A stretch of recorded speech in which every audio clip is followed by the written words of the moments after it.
Padre Celestial, este ha sido un sábado de gran solemnidad. Hemos disfrutado de tantas bendiciones. Disfrutamos de estos hermosos bautismos esta tarde también. Te damos gracias porque todavía luchas con los corazones humanos. Y todavía tu Espíritu obra en esos corazones. Pedimos, Señor, que ahora al estudiar nuestro último tema, que tu Espíritu Santo nos acompañe. Entusiásmanos, Señor, con tu palabra. Te lo pedimos en el precioso nombre de Jesús. Amén. Bien, vamos a repasar los comunes denominadores que estuvimos estudiando esta mañana. En todos estos retratos que trazamos y que estamos por trazar sobre el tiempo de angustia, hay 6 comunes denominadores. Número 1, siempre hay un ¿qué? Lo que estuvieron esta mañana. Un remanente fiel. Segundo, ¿cuál es el segundo punto? El remanente siempre tiene enemigos. Muy bien, enemigos. En tercer lugar, porque los enemigos quieren destruir al pueblo de Dios. Para el pueblo de Dios viene un tiempo de angustia. Muy bien. Y la fe del pueblo de Dios es severamente probada. Ese es el punto número 4. Dios no los libra inmediatamente. Dios demora en librarlos. Y finalmente, después de la demora, Dios finalmente interviene y libra a su pueblo. Ahora no vamos a estudiar todos los ejemplos porque esta mañana nos atrasamos un poco, pero aquellos que me han dado su correo electrónico, su dirección, van a recibir copias de este material y tendrán todos los ejemplos allí.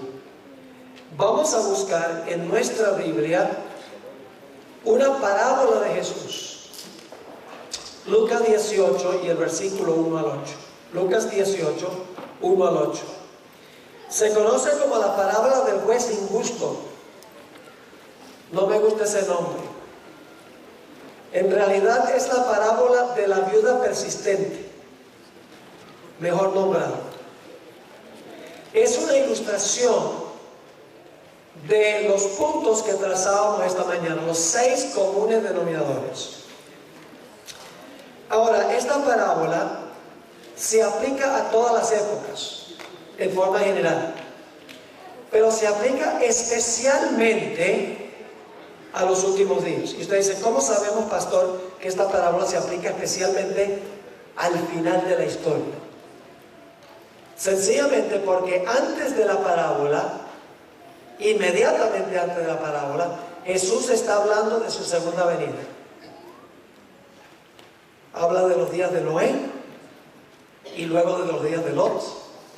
Luego viene la parábola y termina la parábola diciendo: cuando venga el Hijo del Hombre, hallará fe en la tierra. Es decir, la parábola se encuentra entre 2 referencias a la segunda venida de Jesús. Se aplica especialmente a ese tiempo. Ahora vamos a analizar esta parábola. Hay varios actores en la parábola. En primer lugar hay un juez. En segundo lugar hay una viuda. En tercer lugar, la viuda está clamando al juez. También la viuda tiene un adversario. La viuda le pide al juez que le haga justicia sobre su adversario, pero el juez se demora en responderle. Pero finalmente el juez interviene y le hace justicia. Vamos a leer la parábola e interpretarla a medida que vamos avanzando. Lucas 18 y el versículo 1. También le refirió a Jesús una parábola sobre la necesidad de orar siempre y no desmayar. Esta es la lección central de la parábola. Debemos orar siempre y no rendirnos. no darnos por vencidos. Y ahora va a ilustrar esa lección diciendo: había en una ciudad un juez que ni temía a Dios ni respetaba a hombre. Así que tenemos en primer lugar el juez. Luego dice: había también en aquella ciudad una viuda. Ahora, encontramos en esta parábola que la viuda lo ha perdido todo.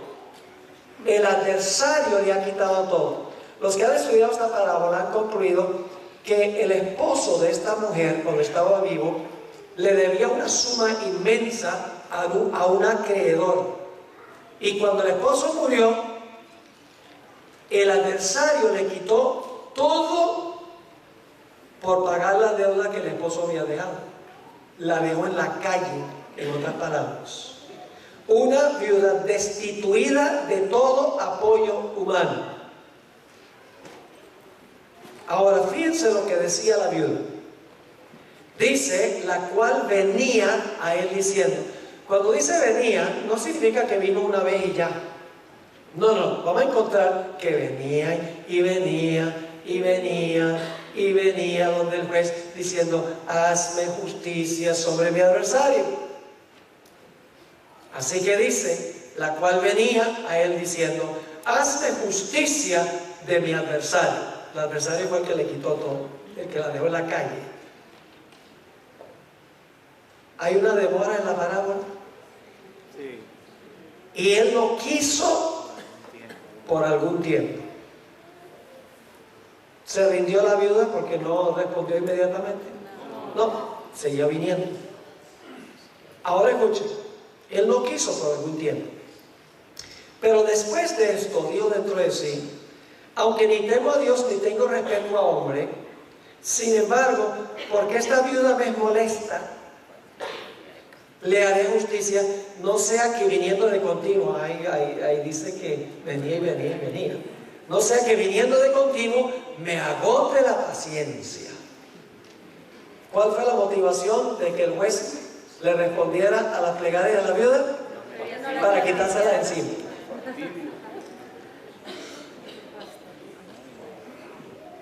Pero finalmente le hizo ¿qué? Le hizo justicia. Por la razón equivocada, pero después de la demora le hizo justicia. Ahora, ¿qué representa esta parábola? Cada personaje de la parábola simboliza a alguien. ¿A quién representa el juez? A Dios. ¿A quién representa la viuda? Los escogidos al final de la historia. Lo vamos a ver en un momento. Yo pregunto, ¿qué representa una mujer simbólicamente? La iglesia. ¿Una mujer pura es una iglesia qué? Pura. ¿Una mujer ramera es una iglesia que se ha prostituido? ¿Qué representa una mujer viuda? Representa una iglesia que lo ha perdido todo. No, aposta todo. Ha perdido todo apoyo humano. No tiene dónde caerse muerta. Yo pregunto, ¿eso va a pasar con el pueblo de Dios al final de la historia? Los fieles en la iglesia van a perder todo apoyo humano, casas, carros, dinero en el banco, la libertad, todo lo va a perder. Son representados por la viuda. Ya lo vamos a ver. ¿Quién es el adversario al que le quita todo al pueblo de Dios? Satanás. La palabra adversario aquí no es una palabra muy común en el Nuevo Testamento, es la palabra antidicón. Se usa solo 3 veces en el Nuevo Testamento. Hay otro versículo que usa la misma palabra, donde dice: vuestro adversario, el diablo, anda cual león rugiente buscando a quien devorar. ¿A quién representa el adversario? ¿Quién le va a quitar todo al pueblo de Dios? Satanás. ¿Y qué va a hacer el pueblo de Dios? El pueblo de Dios va a decir: no, Dios me abandonó, ni para qué le sirvo. No. El pueblo de Dios, a pesar de que no tiene nada, el adversario le ha quitado todo, sigue viniendo y viniendo y viniendo en oración a Dios, como Jacob. Y finalmente, ¿qué va a decir Dios? ¿Va a haber una demora? ¿Dios va a responder inmediatamente? No, va a haber una demora. Pero finalmente, Dios va a intervenir para hacerle justicia a su pueblo. Pero escuchen bien, lo va a hacer por una razón distinta que el juez de la parábola. Algunos dicen, ¿cómo puede el juez representar a Dios si dice que ni temía a qué? A Dios, ni respetaba a hombre? ¿Cómo se puede representar a Dios? Representa a Dios a manera de contraste. Es decir, Jesús está diciendo, si un juez injusto responde la plegaria de una viuda por quitársela encima, ¿cuánto más Dios responderá las plegarias de su pueblo porque los ama? Dios responde por una razón distinta que el juez en la parábola. Ahora ustedes dicen, ¿será que la interpretación que da el pastor Bola es correcta? Jesús explicó la parábola. Noten lo que dice el versículo 6, aquí viene la explicación. Y dijo el Señor, oíd lo que dijo el juez injusto. ¿Y acaso Dios, quién representa el juez? Dios. A Dios. ¿Acaso Dios no hará justicia a sus escogidos? ¿Quién representa a la viuda? Sus escogidos. Ahora escuchen, que claman a Él día y noche, aun cuando se tarda en responderles. Lean el capítulo sobre el tiempo de angustia en el conflicto de los siglos.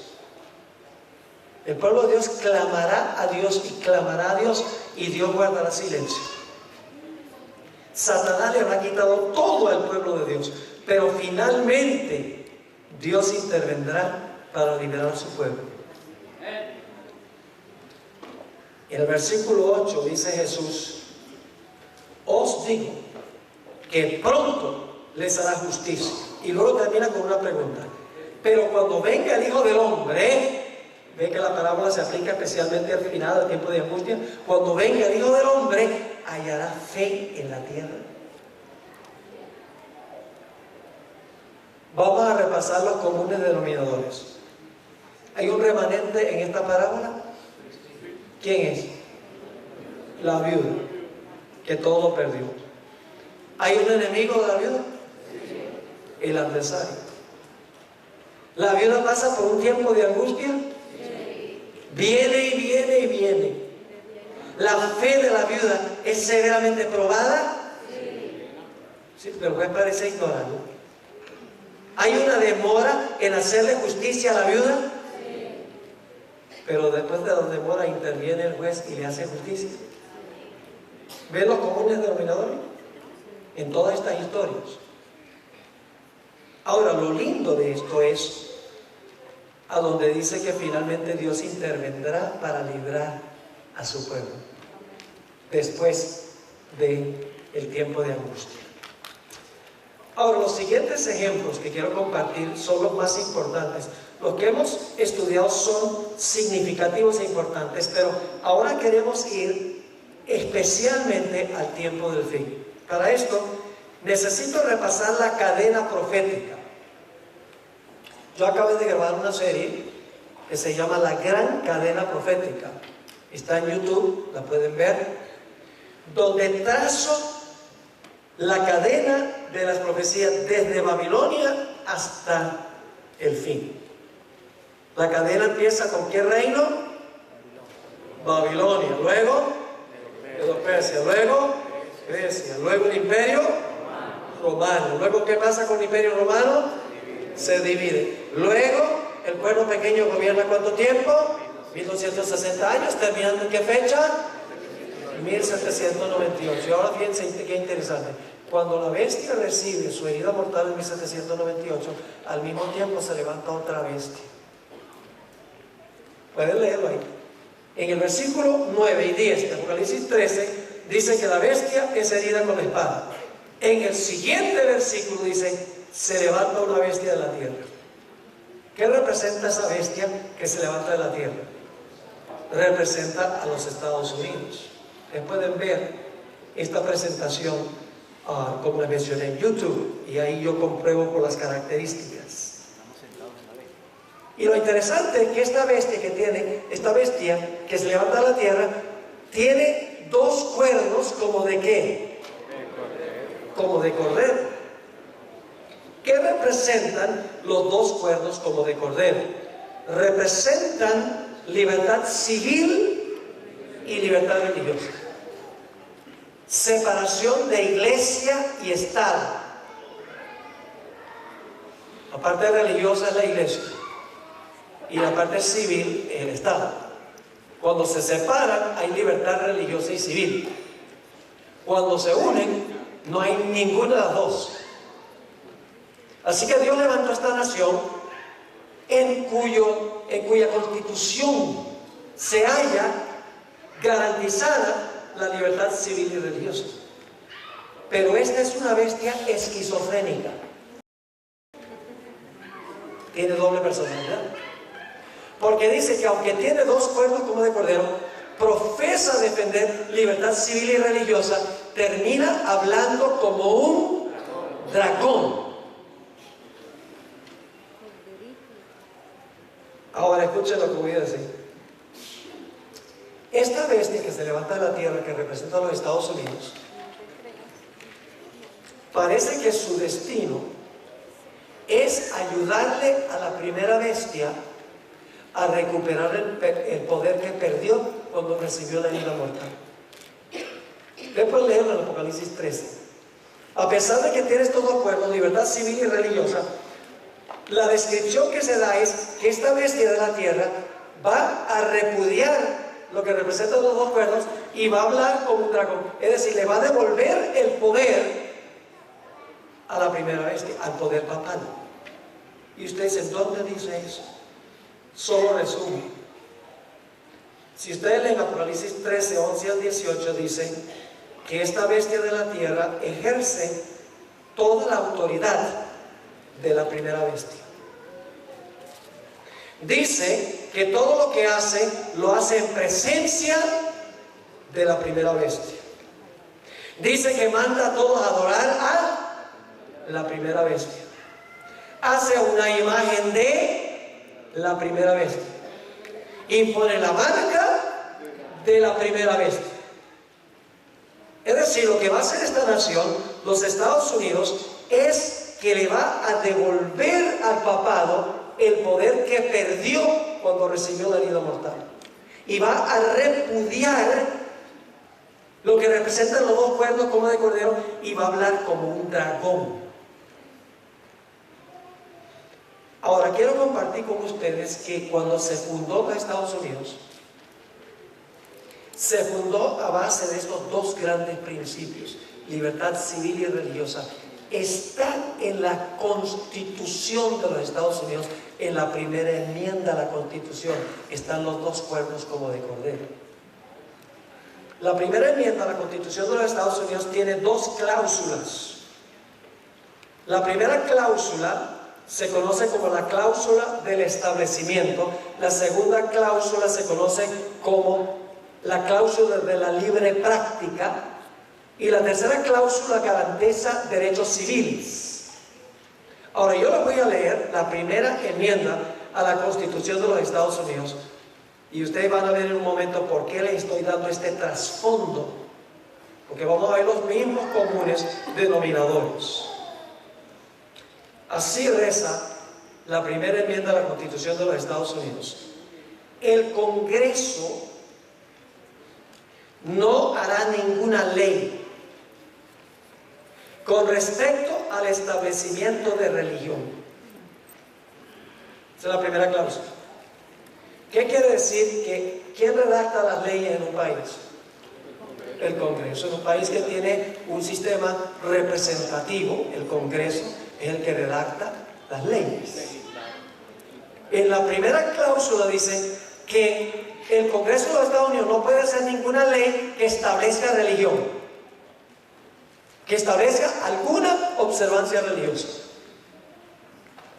La segunda cláusula dice: el Congreso no hará ninguna ley que prohíba la libre práctica de la religión. Es decir, la primera enmienda, las dos cláusulas, la primera prohíbe que el Congreso haga leyes que establezcan alguna observancia religiosa, y la segunda cláusula le prohíbe al Congreso que haga una ley que prohíba que la gente practique su religión. Les voy a dar una ilustración para que puedan entender la diferencia. Nosotros los adventistas creemos que el Congreso de los Estados Unidos algún día va a redactar una ley dominical y va a mandar que todos guarden el domingo como día de reposo. Yo pregunto, ¿sería esa una violación de la Constitución de los Estados Unidos? Sí. Un bebé entendería eso. Porque es establecer una observancia religiosa que lo prohíbe la primera cláusula de la primera enmienda. Pero no solamente va a ser una ley dominical que obligue a guardar el domingo, sino que va a terminar haciendo una ley que prohíba que usted guarde el sábado. La libre práctica, establecer el domingo es establecer religión. Una ley antisabática es prohibir que usted practique su religión. La primera enmienda le prohíbe al Congreso que haga una ley dominical y una ley antisabática. Y usted dice, entonces, ¿cómo va a ser? Bueno, yo pregunto, ¿en qué se parece un cordero a un dragón? Es la bestia con dos cuernos como de cordero, que profesa apoyar libertad civil y religiosa, que va a repudiar eso hablando como un dragón. Va a contradecir su profesión. ¿Están entendiendo? Ahora, en el libro de Daniel tenemos, dicho sea de paso, antes de ir al libro de Daniel, la tercera cláusula de la primera enmienda garantiza libertades civiles. Las primeras dos cláusulas, libertad religiosa. El Congreso no puede hacer una ley que establezca religión, ni puede hacer una ley que prohíba que la gente practique su religión. La tercera cláusula de la primera enmienda garantiza libertades civiles. Se lo voy a leer. El Congreso no hará ninguna ley que coarte la libertad de expresión. La libertad de expresión es un derecho civil. Ni la libertad de prensa, de la prensa, una libertad civil. O el derecho que tiene el pueblo de reunirse pacíficamente, es un derecho civil. Y de pedirle al gobierno que se les haga justicia. ¿Usted tiene derecho de pedirle al gobierno que le haga justicia? ¿Cómo no? Pero ahora escuchen lo que va a pasar. Cuando se haga la ley dominical y una ley antisabática, ¿habrá para el pueblo de Dios libertad de expresión? Es que no van a cambiar la Constitución, lo que van a hacer es violarla. Porque mientras tiene los dos cuernos, habla como dragón. No se quiebran los cuernos para luego hablar como dragón. Todavía tiene los dos cuernos, pero habla como dragón. Por eso digo, una bestia esquizofrénica. Yo pregunto, cuando se haga la ley dominical y se prohíba la observancia del sábado, ¿la gente, el pueblo de Dios va a poder reunirse libremente el sábado? ¿Va a poder pedirle al gobierno que les haga justicia? No. Cuando se violan las cláusulas religiosas, automáticamente usted pierde su libertad civil. Por eso los fundadores de los Estados Unidos sabían lo que estaban haciendo. Ellos sabían que durante el periodo papal, el papado usaba los poderes civiles para imponer su religión, y el que no la seguía, quemado en la hoguera. Y cuando fundaron esta nación dijeron, en esta nación va a ser diferente. El Estado va a funcionar como el Estado y la Iglesia va a funcionar como Iglesia. Libertad civil y libertad religiosa. Ahora, en el libro de Daniel tenemos dos capítulos que ilustran las primeras dos cláusulas de la primera enmienda. Lo que pasa cuando se violan las primeras dos cláusulas. ¿Recuerdan cuál es la palabra clave en Daniel, el capítulo 12 y el versículo 1? Que aparece solo en 3 lugares de Daniel. Pasará aquel tiempo, será libertado tu pueblo, todo el que se haya escrito en el libro. Yo pregunto, ¿quién libró a Jacob de la ira de su hermano? ¿Quién? Dios. ¿Alguna respuesta más específica? El ángel Miguel. ¿Qué dice Daniel 12:1? ¿Quién va a librar al pueblo de Dios? Miguel, el arcángel. Recuerden eso. Ahora vamos al primer ejemplo. En Daniel solo se usa la palabra liberar 3 lugares en Daniel. Daniel 3, Daniel 6 y Daniel 12:1. Debe haber una relación. Daniel 3 ilustra lo que sucede cuando se viola la primera cláusula de la primera enmienda de la Constitución. Porque Nabucodonosor estableció una observancia religiosa. ¿Qué hizo? Levantó una imagen, ¿verdad? Y dijo, todo el mundo, él es el poder civil, pero está imponiendo religión. Dice, todos me adoran esa imagen. Y yo pregunto, el que desobedecía la ley religiosa por el poder civil, ¿iba a perder sus derechos civiles? ¿Cuál es el más grande derecho civil que tenemos? La vida. El derecho a la vida. Así que vamos a anotar esta historia. Daniel 3. Usted conoce la historia. Nabucodonosor levanta esta imagen. 3 jóvenes dicen, nosotros no vamos a adorar la imagen. Vamos a desobedecer lo que dice el gobierno. Yo pregunto, ¿cuándo tenemos derecho a desobedecer al gobierno? Cuando el gobierno va en contra de nuestros derechos de religión. Ahí podemos practicar desobediencia civil. Pero fuera de eso, debemos ser ciudadanos ejemplares, incluyendo pagando todos nuestros impuestos.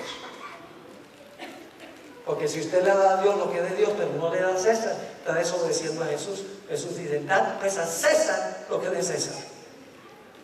Los adventistas deben ser ciudadanos ejemplares. Pero cuando el poder civil se sobrepone a su autoridad y establece una observancia religiosa, ahí el pueblo de Dios tiene que desobedecer, porque es menester obedecer a Dios antes que a los hombres. Así que ahora Nabucodonosor, los enemigos de los 3 hombres van y le cuentan al rey, le dice, oh rey, hay unos que no quieren obedecer la ley del poder, la ley religiosa del poder civil, estableciendo esta observancia religiosa. Vamos a leer en el versículo 15. Dice el rey a ellos, ahora pues estáis dispuestos para que al oír el son de la bocina, de la flauta, del tamboril, del arpa, del salterio, de la zampoña y de todo instrumento de música, os postréis y adoréis la estatua que he hecho, porque si no la adoraréis, en la misma hora seréis echados en medio de un horno de fuego ardiendo. Y ahora escuchen, ¿y qué Dios será aquel que os libre de mi mano? El tema central del capítulo es liberación. ¿Qué Dios nos va a librar a ustedes?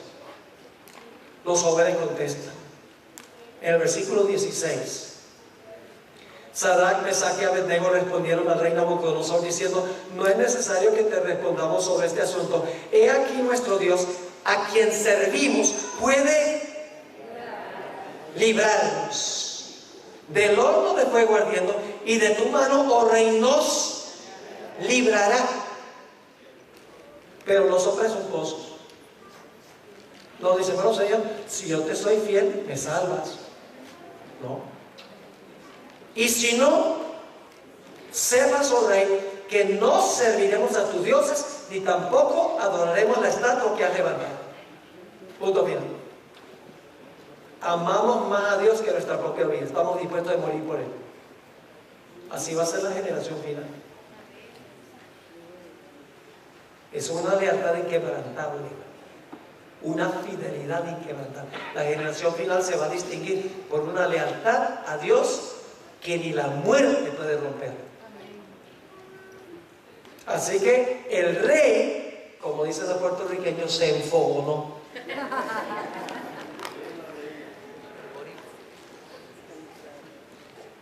No, el rey no era boricua. Noten el versículo 25. Y él dijo, ahora miren el 1 y ve 4. Dice, he aquí, yo veo 4 varones sueltos que se pasean en medio del fuego sin sufrir ningún daño, y el aspecto del cuerpo es semejante, las versiones dicen, al hijo de los dioses. Mala traducción. Es al hijo de Dios. Y claro, la gente pregunta, ¿cómo sabía el rey el aspecto del hijo de Dios? La hermana me dice, porque Daniel y sus amigos le habían contado cómo era el ángel de Jehová. Y él lo entendió, porque ya él había conocido a los jóvenes en el capítulo 1. Así que ¿quién entró al horno para salvarnos? Jesús. Pero ahora viene un detalle muy interesante, no lo pierdan. Versículo 28. Dice en el versículo 28: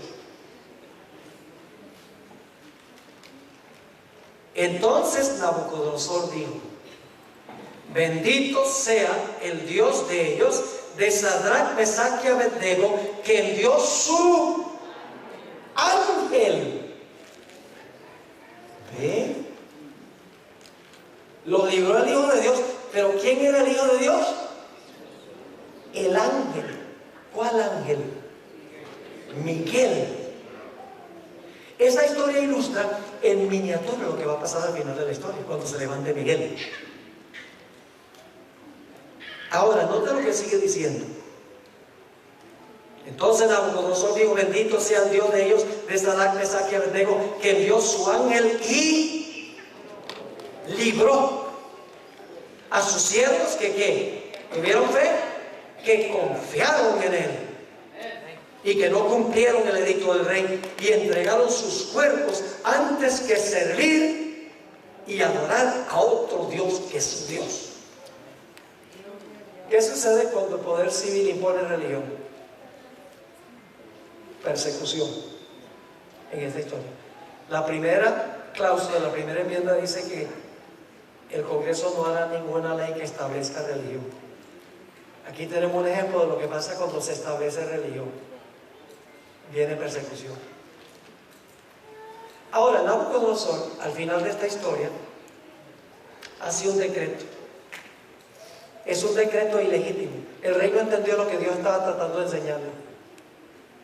En el versículo 28 y 29 nuevamente dice, entonces Nabucodonosor dijo, bendito sea el Dios de ellos, de Sadrach, Mesach y Abednego, que envió su ángel y libró a sus siervos que confiaron en él y que no cumplieron el edicto del rey y entregaron sus cuerpos antes que servir y adorar a otro Dios que es su Dios. Y ahora da el decreto. Por tanto decreto que todo pueblo, nación o lengua que dijere blasfemia contra el Dios de Sadrach, Mesach y Abednego sea descuartizado y su casa convertida en un muladar, por cuanto no hay Dios que pueda librar como este. Qué historia tan espectacular. ¿Cuál es el pensamiento central? Librar. ¿Sabe que encuentro adventistas donde quiera que voy? Donde dicen, ay, ojalá el Señor me ponga el descanso antes del tiempo de angustia.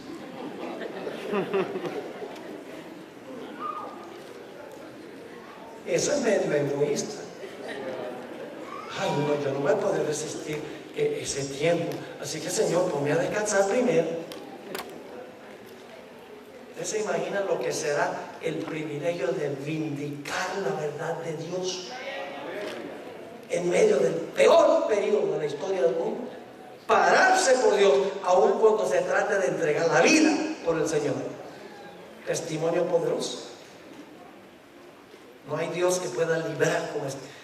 Claro, el rey no entendió que el poder civil no podía tampoco mandar a todos a adorar al Dios verdadero. El poder civil no le puede decir a la gente que adore a un Dios falso, ni que adore a uno verdadero, porque el poder civil no está para establecer religión. Era ilegítimo que el rey diga, si alguien blasfema al Dios de Israel, lo vamos a cortar en pedacitos y le vamos a demoler la casa.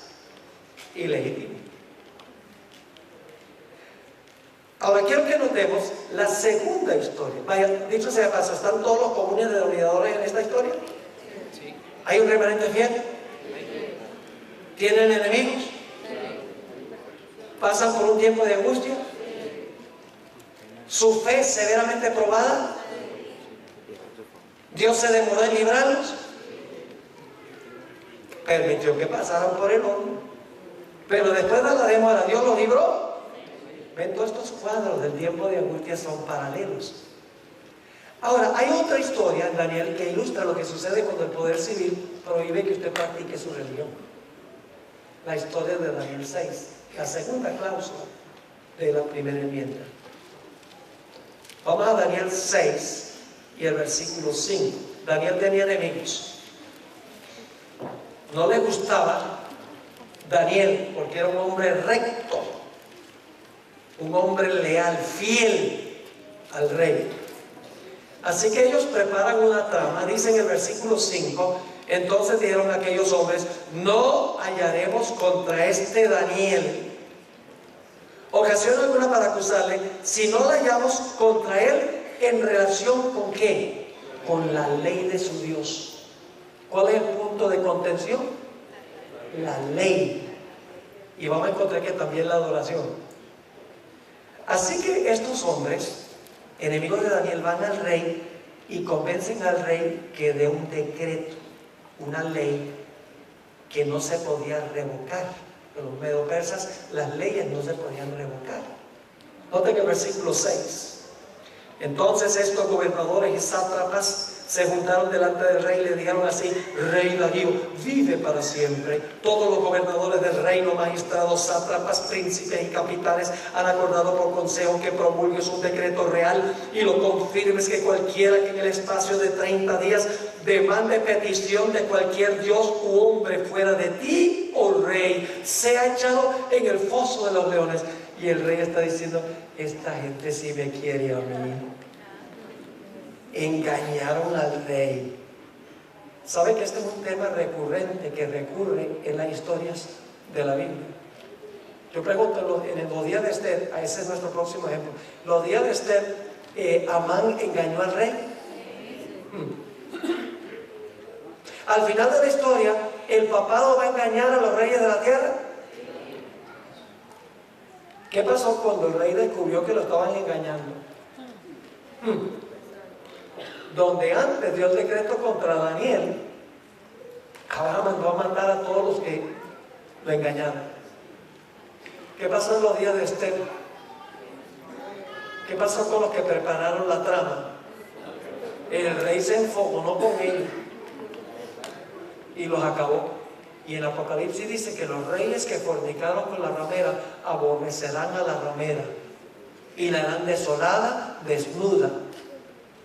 Y dice: la quemarán con fuego y comerán sus carnes. Una forma de decir que van a estar bien bravos con ella, porque fornicaron con ella. Hoy en día los gobernantes del mundo, en las Naciones Unidas, 193 naciones, cuando vino el Papa en en septiembre, y cuando dio su discurso sobre el cambio climático y la pobreza, óigame, por varios minutos todos los gobernantes del mundo se levantaron y le dieron un rotundo aplauso. Dice: este hombre es maravilloso, qué sistema maravilloso, pero no se dan cuenta que los está engañando. Y cuando se despierten, ay, ay, ay, Apocalipsis dice que aborrecerán a la ramera.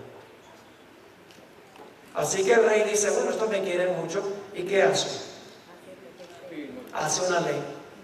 Pero ahora escuchen bien, es una ley distinta que la de Nabucodonosor. Porque ¿qué es lo que está haciendo el rey? Está prohibiendo que Daniel practique su religión. No está diciendo hay que orar de esta manera, sino que está diciendo no puedes orar. ¿Ven la diferencia? Y entonces Daniel oye que se dio un decreto y que él ahora no puede practicar su religión por edicto del poder civil. ¿Y qué hace Daniel? Daniel dice: bueno, yo me voy a mi casa, a mi cuarto. ¿Para qué enojar al rey? Voy a cerrar las ventanas. No fue políticamente correcto. Dice en el versículo 10, cuando Daniel supo que el edicto había sido firmado, entró a su casa y abiertas las ventanas de su cámara que daban hacia Jerusalén, se arrodillaba. Tiene que ver con la adoración esto también.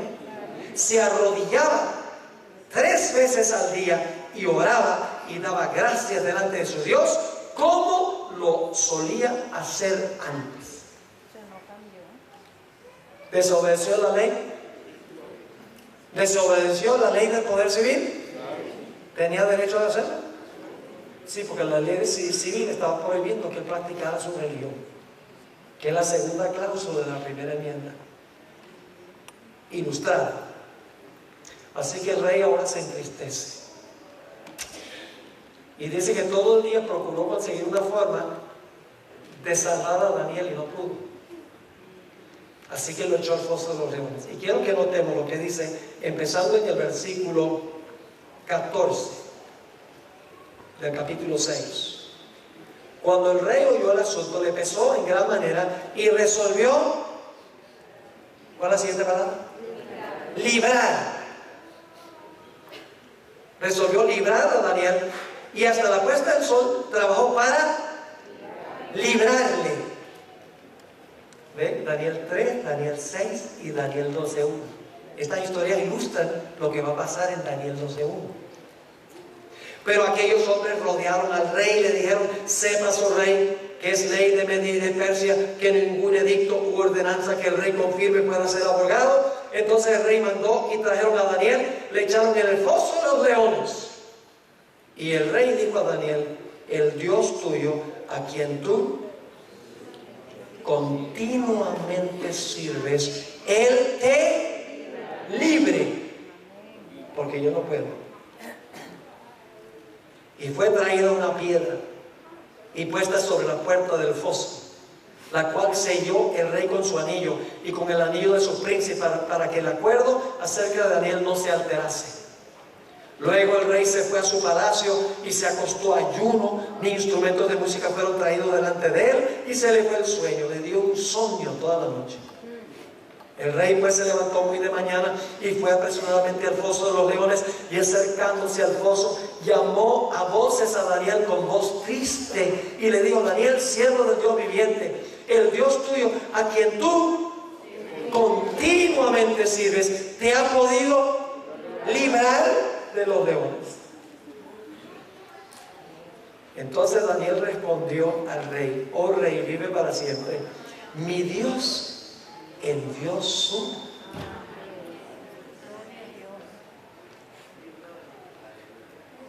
¿Quién libró a Jacob? ¿Quién libró a los 3 jóvenes? ¿Quién libró a Daniel? ¿Quién va a librar al pueblo de Dios al final? El ángel. El ángel de Jehová. Miguel, el arcángel. Cristo Jesús.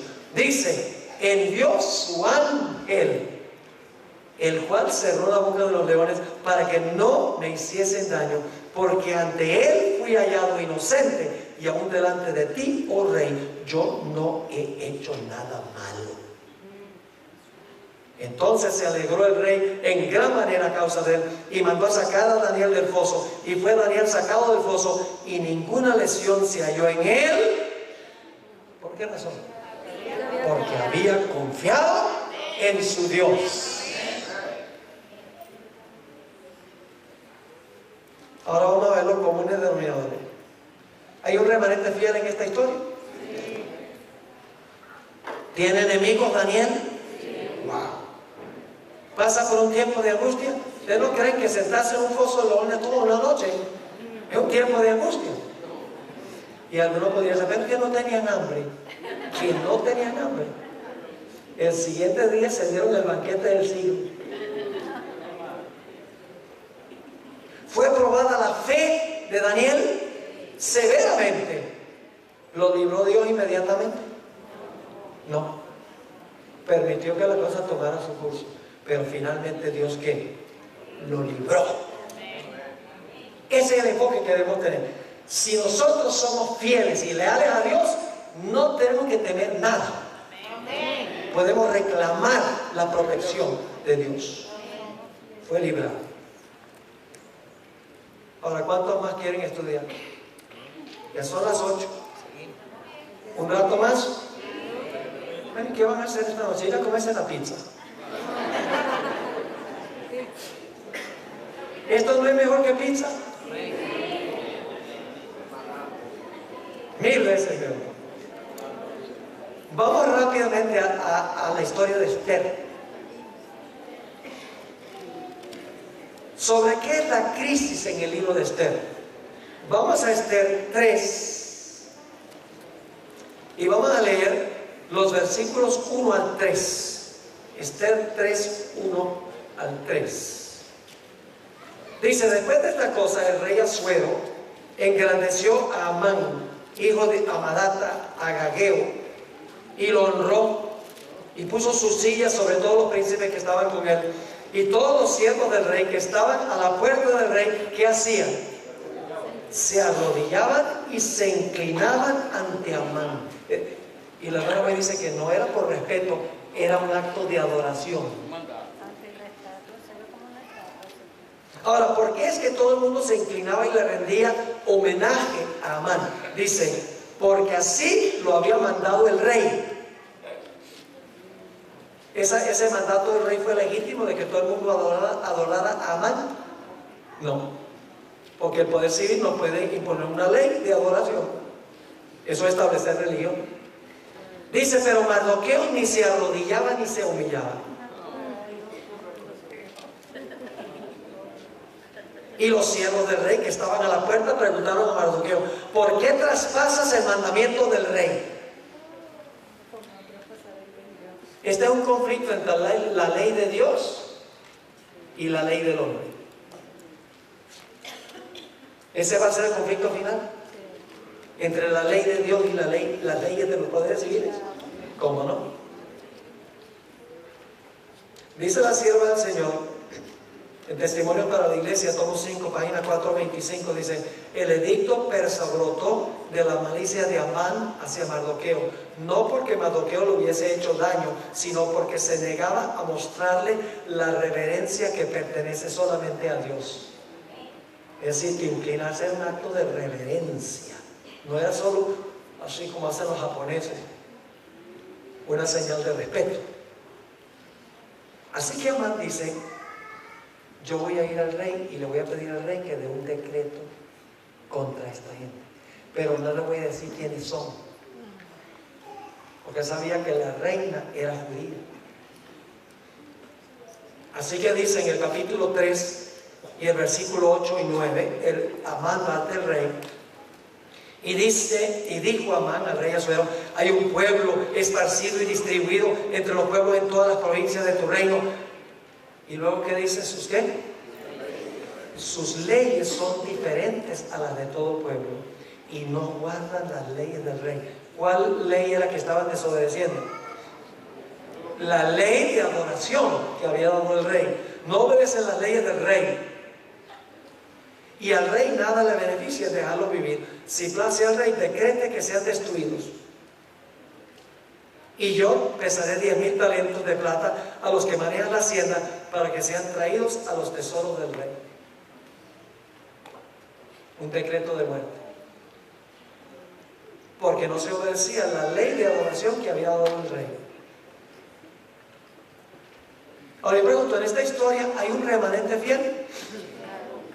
Mardoqueo. ¿El remanente tiene enemigos? ¿Pasa el pueblo por un tiempo de angustia? Noten Esther 4, 1 al 3 y van a ver el tiempo de angustia. 4, 1 al 3. Luego que supo Mardoqueo todo lo que se había hecho, rasgó sus vestidos, se vistió de cilicio y de ceniza y se fue por la ciudad clamando con grande y amargo clamor, y vino hasta donde la puerta del rey, pues no era lícito pasar adentro de la puerta del rey con vestidos de cilicio, y en cada provincia y lugar donde el mandamiento del rey, su decreto llegaba, tenían los judíos gran luto, ayuno, lloro y lamentación. Cilicio y ceniza era la cama de muchos. ¿Pasaron por un tiempo de angustia? Me da la impresión de que sí. ¿Dios se demoró en librarnos?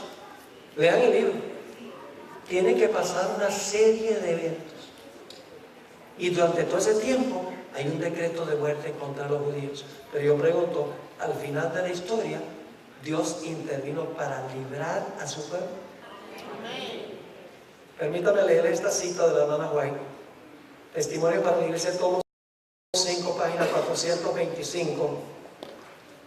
Dice: el decreto que ha de proclamarse contra el pueblo de Dios será muy similar al que promulgó Asuero contra los judíos en el tiempo de Esther. Es decir, es una historia simbólica del tiempo del fin. Sigue diciendo: el edicto persa brotó de la malicia de Amán hacia Mardoqueo, no porque Mardoqueo le hubiese hecho daño, sino porque se negaba a mostrarle la reverencia que pertenece solamente a Dios. La decisión del rey contra los judíos fue obtenida con falsas declaraciones, por calumnias contra ese pueblo peculiar. Satanás inspiró el plan a fin de desarraigar de la tierra a aquellos que preservaban el conocimiento del verdadero Dios.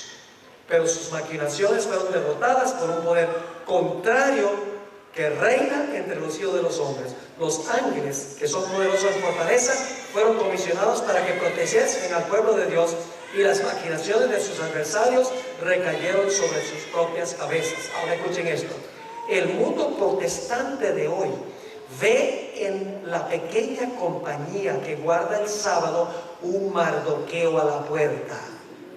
Su carácter y su conducta, que expresan reverencia por la ley de Dios, son una reprensión constante para los que han desechado el temor de Jehová y están pisoteando su sábado. De alguna manera hay que deshacerse del molesto intruso.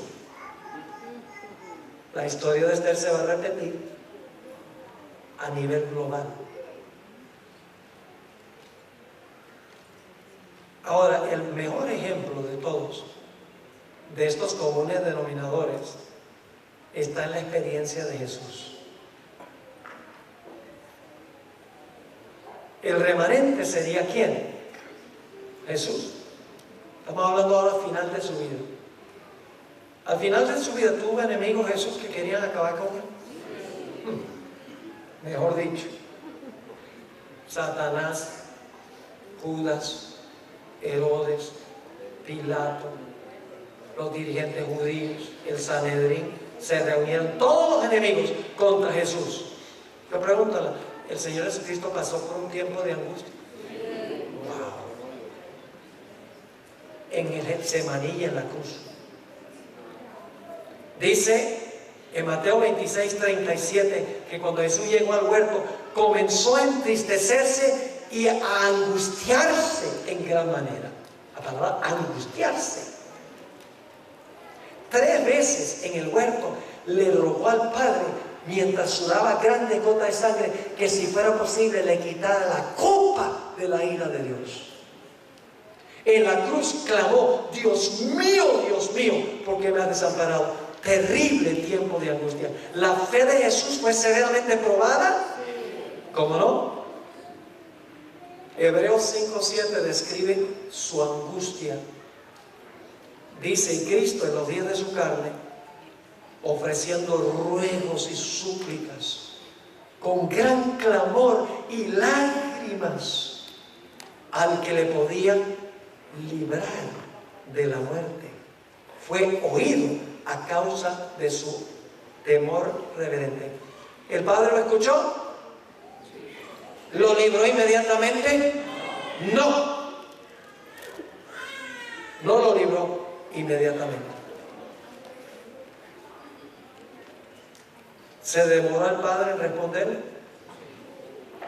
¿Por qué se demoró el Padre en responderle? Hebreos 5:8, el siguiente versículo, dice: porque el Padre permitió que pasara por el tiempo de angustia. Dice: y aunque era hijo, por lo que padeció, aprendió la obediencia. ¿Qué vamos a aprender mientras pasemos por ese tiempo? A obedecer. Aunque tengamos que entregar la vida, aprenderemos a obedecer por lo que padecemos. Ahora, lo interesante es que Jesús no fue librado inmediatamente, porque murió. Y se sintió desamparado cuando murió, porque lo último que dijo en la cruz fue: Dios mío, ¿por qué me has desamparado? Padre, en tus manos encomiendo mi espíritu. Parece que el Padre no le contestó. Se sintió desamparado. Dios lo libró. Ahora escuchen esta cita de la hermana White. No se encuentra en español, está en una revista para los jóvenes que se llama Youth Instructor, mayo 2, 1901. Dice la sierva del Señor: aquel que murió por los pecados del mundo debía permanecer en la tumba por el tiempo establecido. Estaba como prisionero de la justicia divina en esa prisión pedregosa y era responsable ante el juez del universo. ¿Eso era qué? Prisionero de la justicia divina, porque estaba llevando los pecados del mundo. Era responsable ante su Padre, ante el juez del universo. Y luego dice: estaba llevando sobre sí los pecados del mundo y solo su Padre lo podía soltar. Y yo sé que algunos están pensando: pero la Biblia dice que Jesús mismo se resucitó. ¿Cómo así que el Padre solo lo podía soltar? Lo que pasa es que la gente no lee la última frase de los versículos que están pensando. Vamos a Juan 10, 17 y 18. Juan 10, 17 y 18. Un texto que ha sido mal comprendido. Pero la gente dice: Jesús se resucitó él mismo. Al tercer día salió del sepulcro. ¿Pero por qué? Si era prisionero de la justicia divina, ¿quién era el único que lo podía soltar? Su Padre. Lo leímos ya en el Espíritu Prometido. Note Juan 10, 17 y 18. Jesús dice: por eso me ama el Padre, porque yo pongo mi vida para volverla a tomar. Nadie me la quita, sino que yo de mí mismo la pongo. Tengo poder. Esa es una mala traducción. Hay una palabra poder en griego que es dunamis, de donde viene la palabra dinamita. Esa no es la palabra de aquí. Aquí es la palabra exousia, que significa autoridad. Yo tengo autoridad para ponerla y tengo autoridad para volverla a tomar. ¿Por qué es que Jesús tenía autoridad para ponerla y para volverla a tomar? Aquí está la frase que la gente nunca lee: este mandamiento recibí de mi Padre. Le voy a explicar lo que pasó. Muy temprano, el primer día de la semana, descendieron dos ángeles del cielo. Lo describe la sierva del Señor. Un ángel quitó la piedra y se sentó encima de la piedra. El otro ángel se paró delante del sepulcro. ¿Cuáles fueron las últimas palabras de Jesús en la cruz? Padre, en tus manos encomiendo mi espíritu. Ahora el Padre lo va a llamar. Y el ángel, con una voz potente que sacudió la tierra, dijo: oh Hijo de Dios, tu Padre te llama. Y Jesús salió del sepulcro por la vida que estaba en él, pero por permiso de su Padre. Salió con la vida que estaba en él, pero el Padre tuvo que soltarlo del sepulcro. Y Jesús salió del sepulcro y dijo: yo soy la resurrección y la vida. El Padre lo libró, aunque se demoró en librar. El mayor ejemplo de lo que va a pasar el pueblo. ¿Y saben algo? Les voy a leer una cita de la hermana White donde dice que nosotros vamos a repetir lo que pasó con Jesús. Escuchen esta cita. Me da piel de gallina cuando yo leo esto. No aparece en español, está en Review and Herald, abril 14, 1896. Nuevamente, todo lo que yo estoy presentando está en el material que los que me den su dirección van a recibir gratis y sin compromiso. Dice la sierva del Señor: las fuerzas de las tinieblas se unirán con agentes humanos. ¿Quiénes son las fuerzas de las tinieblas? Satanás y sus ángeles. Se van a unir con agentes humanos que se han entregado al control de Satanás. Ahora escuchen esta parte. Y se revivirán las mismas escenas que ocurrieron cuando Jesús fue juzgado, rechazado y crucificado.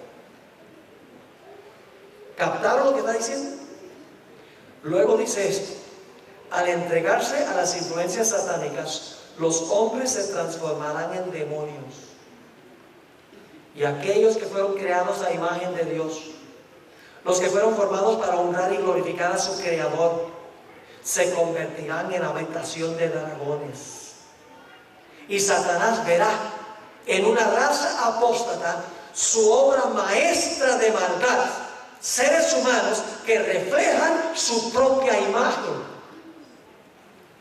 El pueblo de Dios reflejará perfectamente el carácter de Jesús, y los impíos reflejarán perfectamente el carácter de Satanás. Por eso se va a repetir esta historia. Entonces, ¿qué tenemos que hacer nosotros? Lo que hacía Jesús. Tenemos que formar esa relación íntima con Jesús a través de la oración, el estudio de la palabra y trabajar por Jesús. Es lo que hacía Jesús. Por eso tenía una relación estrecha con su Padre. Ahora vamos a nuestro último ejemplo. La historia de Job. Y he dejado esto de último con un propósito muy especial. Les voy a contar la historia. Abuelo de paja. Un día vienen los hijos de Dios a presentarse delante de Jehová. Y entre ellos aparece ¿quién? Satanás. Y Dios le dice a Satanás, ¿de dónde vienes? Dice, de rodear la tierra y andar por ella. Es decir, vengo de supervisar mi territorio. ¿Por qué estaba Satanás en esa reunión? ¿Quién debería haber estado en esa reunión? Adán, el padre y representante de la raza humana. Pero cuando Satanás lo conquistó, le ganó, le quitó el puesto. Y por lo tanto, él fue representando este mundo. Ahora, si Satanás fue representando este mundo, ¿quiénes eran los otros hijos de Dios? Pues también tenían que ir representando mundos. Y entonces, Dios le dice a Satanás, no has visto a mi siervo, vive en tu territorio, pero siervo mío. Hombre recto, temeroso de Dios, apartado del mal. ¿Quiénes están escuchando la conversación? Todos los representantes del universo están presentes escuchando. Y Satanás dice a Dios, claro que sí. Claro que te fiel, porque es por los panes y los peces. Tú lo has cercado, lo proteges, lo has prosperado y no me has dejado tocarlo. Te sirve por interés. Pero si tú me permitieras quitar lo que tiene, te blasfemaría en tu rostro. ¿Quiénes están escuchando? Todos los representantes del universo. ¿Qué hubiera sucedido si Dios dice, no le hagan caso, son mentirosos? Los seres celestiales hubieran pensado, bueno, ¿y a qué le tiene miedo Dios? De verdad que lo ha acercado y lo ha prosperado y lo sirve por eso. ¿Quién sabe si tenga razón? Así que Dios dice, en presencia de todo, dice, sí, quítale todo y verás que permanecerá fiel. ¿Recuerdan la historia de la viuda? Así que Satanás sale, le quita todo lo que tiene, todos los hijos, todas las propiedades, todas las bestias, todos los siervos, queda en la calle. El adversario se va a quitar. ¿Y qué dice Job? Jehová dio. Solo lo que dijo tenía 50% de verdad, porque Dios dio, pero el diablo le quitó. Pero él no entendía. Dios dio y Dios quitó. Alabado sea el nombre de Jehová. Y el jurado celestial dice, Dios tenía razón. Job sirve a Dios no por interés, sino porque ama a Dios. Aun cuando pierde todo, es leal a Dios. Aleluya, están cantando en el cielo. Viene otro día, se aparecen otra vez los hijos de Dios y entre ellos Satanás. Dios le dice a Satanás, ¿de dónde viene? De rodear la tierra y de andar por ella. Y Dios dice con un orgullo sano, dice, ¿no ha visto mi siervo Dios? Mi siervo, que aunque me incitaste contra él, aún conserva su integridad. ¡Ah! dice Satanás, en presencia de todos los representantes del universo. Dice, claro que sí, porque no me dejaste tocarlo a él. Pero si tú me dejaras tocarlo a él, te blasfemaría en tu rostro. ¿Qué pasa si Dios hubiera dicho, no, acaso son mentirosos? Y ustedes se dieron cuenta que perdió todo y todavía es real. Hubieran permanecido duros. Así que Dios le dice a Satanás, sí, tú dices que me sirve por interés y no por amor. Haz lo que tú quieras con él, solo que no le quite la vida. Pues si le quita la vida, la prueba se acabó. Yo pregunto, ¿cuántos de los miembros del pueblo de Dios se van a morir durante el tiempo de angustia? Ni uno. Pero todos lo van a perder los hijos de Dios. Todos lo van a perder, pero no van a morir. Así que Satanás sale y busca en su laboratorio la peor enfermedad que podía conseguir. Dice que le dio una sarna maligna desde la punta de la cabeza hasta la planta del pie. Y era tan terrible que tenía que rascarse con una teja, desfigurándose el cuerpo.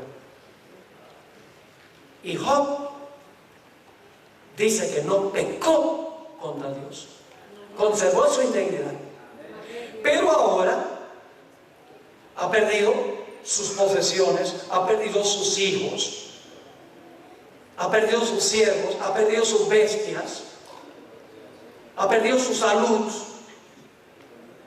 Y ahora la esposa dice, Job, tú todavía eres fiel a Dios. Vaya, Job, maldice a Dios y muérete. Instrumento de Satanás. Y dice Job, hablas como las mujeres fatuas. ¿Acaso Dios no nos puede impartir el bien y el mal también? Él no entendía en este momento. En un momento le voy a decir por qué no entendía. No sabía quién estaba causando el mal. Porque esta reunión se realizó en el cielo y él no sabía lo que estaba pasando allá. Pero en el tiempo de angustia nosotros sabemos quién es, porque tenemos estas experiencias y no tendremos excusa. Cuando el pueblo de Dios pierde todo. Entonces, ahora vienen los tres amigos de Job para consolarlo. Y el jurado celestial está viendo lo que está pasando. ¿Será que Job de verdad va a abandonar su alianza a Dios? ¿Será posible? ¿O será que Job, aun cuando le vengan puros males, todavía va a ser leal a Dios? Vienen los tres amigos a consolarlo y se convierten en sus acusadores. Job ha perdido todo. Pero ¿saben cuál es lo más triste? Que él siente que ha perdido también a su mejor amigo, Dios. Desde el capítulo 3 hasta el capítulo 38, Job clama en su tiempo de angustia a Dios. Le dice, ¿por qué? Explícame por qué está pasando esto. Si yo soy tu hijo, yo era fiel a ti, usaba mis bienes para beneficiar a los necesitados. No entiendo por qué me está pasando. ¿Por qué te has volcado contra mí? Si yo te amo. Yo sé que si tú permitieras que yo fuera tu trono, hay mucho lenguaje legal en el libro de Job. Esto en realidad es un juicio. Porque hay testigos, hay un acusador, hay un defensor, hay un acusado. Es decir, es un juicio que se está realizando. Se ilustra lo que pasa en el juicio investigador.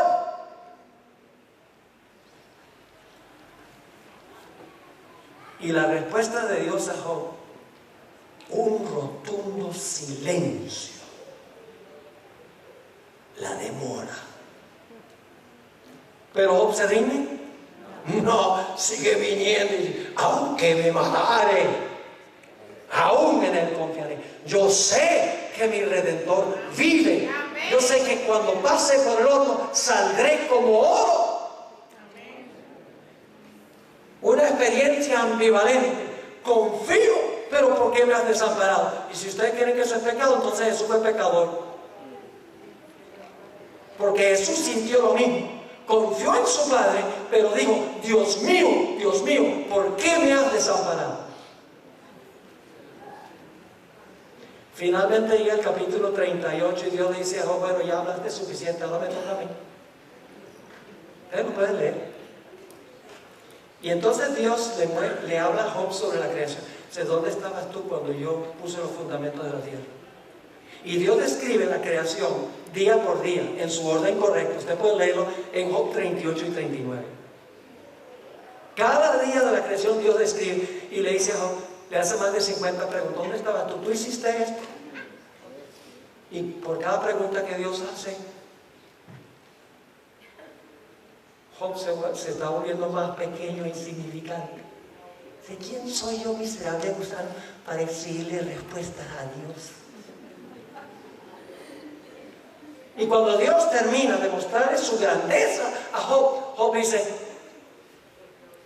entiendo ahora, acepto lo que tú dices, me quedo con la boca callada, no voy a hablar más. Pero vuelve a hablar.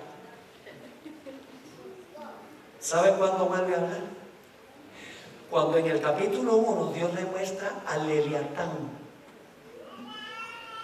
Una cosa que ha sorprendido a los eruditos que estudian el libro de Job es que el libro de Job aparece Satanás, que causa todos los males, y parece desaparecer del libro y no aparece más. Y dice que injusticia, todo el que le causó los males no se dice nada de lo que le pasó. Sí aparece al final del libro. Al principio se llama Satán, pero al final se llama Leviatán. Y en el capítulo 41 Dios describe a Leviatán. Job hubiera entendido Leviatán porque las religiones paganas del área creían que el enemigo de los dioses se llamaba Leviatán. En la cultura de esa época, politeísta.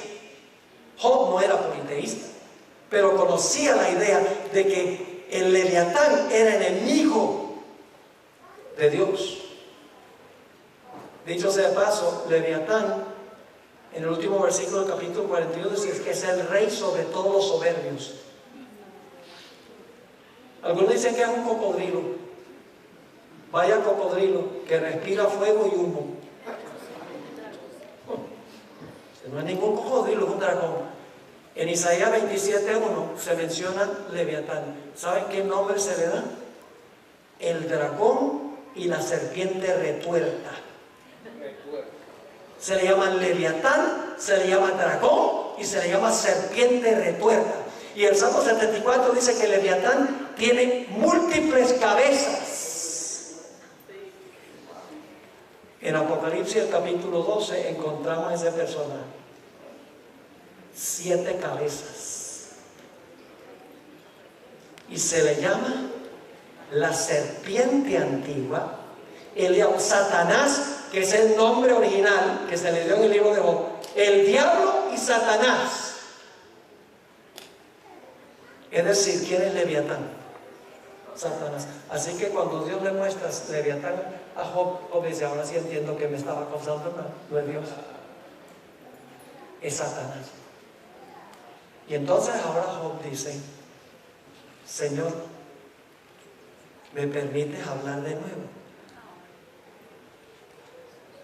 Y para hacer una larga historia corta, Job dice al final de la historia, dice, de oídas te había oído, pero ahora mis ojos te ven. Ahora entiendo, dice Job. Y se arrepintió en saco y ceniza. No se estaba arrepintiendo del pecado, sino que se estaba arrepintiendo de haber cuestionado a Dios por lo que le había sucedido. No falló, porque Dios lo recompensó con el doble de lo que tenía antes. Yo pregunto, ¿en esta historia hay un remanente? ¿Hay enemigos? ¿Hay un antídicon? Oh, el diablo. ¿Pasa Job por un tiempo de angustia? ¿La fe de Job es severamente probada? ¿Dios se demora en responderle? Pero finalmente Dios interviene y lo libra. Exactamente. ¿Por qué permitió Dios que Job pasara por su experiencia? Por 2 razones. Uno, para consumir todo lo que lo ataba a este mundo. Para purificar y refinar su carácter, para quemar toda la escoria en su carácter. Por eso Job dijo en el capítulo 23 y el versículo 10: cuando me hubiere probado, saldré como oro. Así que él entendió que esta experiencia de agonía fue para refinar su carácter. Pero hubo una segunda razón, y era para enseñarle una lección al universo, de que Dios tendrá un pueblo en el tiempo del fin, un pueblo que aunque pierda todo, será fiel a Dios, no por interés, sino por amor. No un individuo, sino toda una generación de santos, la generación final, la generación fiel, que aunque se desplomen los cielos, permanecerán fieles e inconmovibles en su alianza para con Dios. Y el universo, al observarlo, dirá: amén. Dios tiene un pueblo fiel, Dios tiene un remanente fiel. Jesús hizo la pregunta: cuando venga el Hijo del Hombre, ¿hallará fe en la tierra? Pues Apocalipsis dice que sí, porque dice: aquí están los que guardan los mandamientos de Dios y la fe de Jesús. Apocalipsis responde a esa pregunta. Hermanos y hermanas, visitas.